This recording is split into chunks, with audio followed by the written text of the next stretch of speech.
സ്ത്രീകളോട് നിരന്തരം മോശം പെരുമാറ്റം നടത്തിയ DCC general secretary D Raghunathan നായരെ സ്ഥാനാർത്ഥിയാക്കിയതിൽ വ്യാപക പ്രതിഷേധം. Thiruvananthapuram Kallara block general secretary Raziya Ansar നൽകിയ പരാതിയിലും KPCC നടപടിയെടുത്തില്ല. Raziya Ansar KPCC general secretary Ramani P നായരോട് സംസാരിക്കുന്ന ഫോൺ സംഭാഷണം കൈരളി ന്യൂസിന് ലഭിച്ചു. പാർട്ടിയിലെ ഭാരവാഹികളടക്കമുള്ള വനിതാ നേതാക്കളോട് മോശമായി പെരുമാറിയ DCC general secretary D Raghunathan നായരെ പെരിങ്ങമല ബ്ലോക്ക് ഡിവിഷനിൽ കോൺഗ്രസ് സ്ഥാനാർത്ഥിയാക്കി എന്നതാണ് ആക്ഷേപം ഉയരുന്നത്. ഇതിനെതിരെ Kallara block general secretary Raziya Ansar KPCCക്ക് പരാതി നൽകിയിട്ടും നേതാക്കൾ നടപടിയെടുത്തില്ല. Raziya KPCC general secretary Ramani P നായരോട് സംസാരിക്കുന്ന ഫോൺ സംഭാഷണം കൈരളി ന്യൂസിന് ലഭിച്ചു. ഒരു കാര്യമുണ്ട്. ഇവിടെ പരിഹരിക്കപ്പെട്ടില്ലെങ്കിൽ ഇതിനെ ചെയ്യാനുള്ള കാര്യം കളക്ടർ റിട്ടേണിംഗ് ഓഫീസർ BDO ആണ്. എങ്ങനെ ബ്ലോക്ക് ഡെവലപ്മെന്റ് ഓഫീസറാണ് റിട്ടേണിംഗ് ഓഫീസർ. പുള്ളിയോട് ഈ പരാതി നിങ്ങൾ പോലീസിൽ പോയിട്ടില്ലല്ലേ?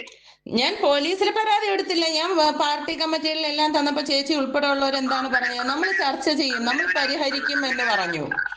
അങ്ങനെ ഒരു ആധികാരിക ഉണ്ടായിരുന്നെങ്കിൽ നമുക്ക് പ്രൊസീഡ് ചെയ്യാമായിരുന്നു.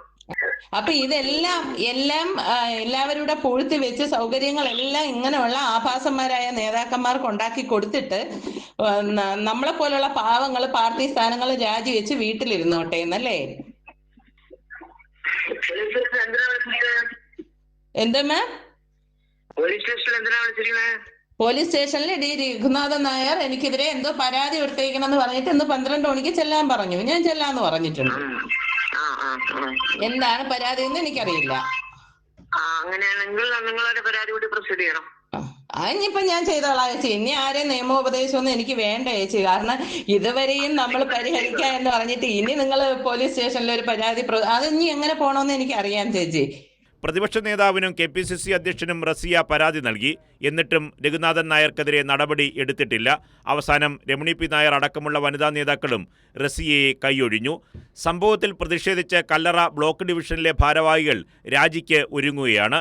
മാത്രമല്ല, സംഭവത്തിൽ നടപടി ആവശ്യപ്പെട്ട് റസിയ അൻസാർ വനിതാ കമ്മീഷനെയും പോലീസിനെയും സമീപിക്കുമെന്നും പറയുന്നു. കൈരളി ന്യൂസ്, തിരുവനന്തപുരം.